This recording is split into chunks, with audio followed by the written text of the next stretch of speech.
Yes, class. Now come to next point, that is linear scale and graphical scale. Okay, अभी हमने scale के बारे में पढ़ा and now we will discuss what are linear scale and graphical scale. Yes, a linear scale is given in the form of a bar. आपको एक बार के form में वो स्केल शो किया गया होगा which is divided at regular interval, जो कि एक रेगुलर इंटरवल पर डिवाइड किया गया होगा and each division in the bar represent a fixed distance on the ground. ठीक है, वो आपको fixed distance शो कर रहा होगा जो regular interval होगा. You can see a picture also which are given here.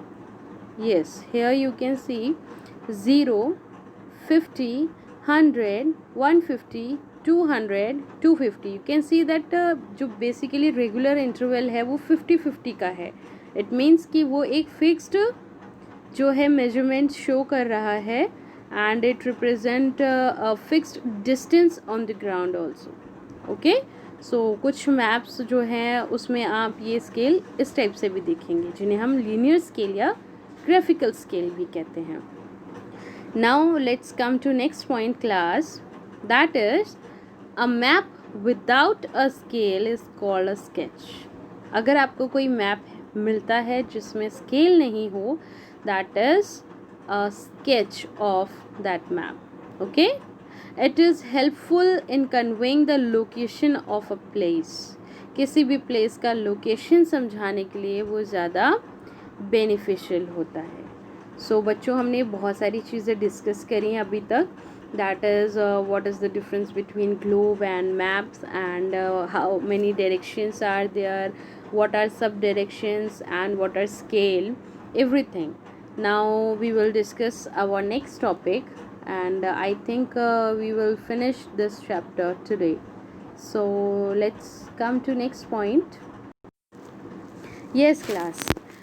This is our last page and today we will finish this chapter. Okay, so we see that yeah, what are star fact. Star fact के बारे में हम पढ़ते हैं.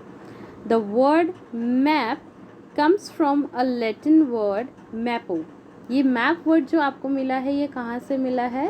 Latin word mappo से, which means a napkin, जिसका मतलब होता है napkin. This word was used because like a napkin, a map can be easily folded. इस word को इसलिए basically यूज़ किया हम लोगों ने क्योंकि ये map, ये जो वर्ड है मैपो, इसका मतलब होता है नैपकिन और उसे हम आसानी से फोल्ड कर सकते हैं, है ना. A map can be easily folded, so we use that. So हमें ये भी एक एक्स्ट्रा एडिशनल चीज़ पता चली कि ये हमने कहाँ से लिया है एंड इसका मीनिंग क्या होता है. So now our last topic is sign and symbols. Okay, Many types of sign and symbols are used in a map. आपने देखा होगा बहुत टाइप के साइन मिलते हैं, सिम्बल्स मिलते हैं, बहुत तरीके की कलर्स आप देखेंगे, है ना. ये सारी चीज़ें क्या होती हैं बच्चों? ये सारी चीज़ें लैंग्वेज होती हैं. मैप को स्टडी करने के लिए ये सारी लैंग्वेजेस होती हैं. मान लीजिए आपके सामने जो ये फिज़िकल मैप दिया गया है, इस फिज़िकल मैप में आप टॉप पर देखेंगे नॉर्थ साइड में आपको ब्राउन इन कलर दिखाई दे रहा है, यहाँ पर आपको येलोइश कलर दिखाई दे रहा है एंड आप देखेंगे कि कोस्टल साइड में आपको ग्रीन कलर शो किया गया है. ब्राउन कलर में बच्चों आप देख सकते हो यहाँ आपको माउंटेन्स मिलेंगे, है ना. यहाँ आपको माउंटेन्स मिलेंगे और जो आप येलोइश कलर देख रहे हैं वो आपका डेजर्ट का पार्ट होता है.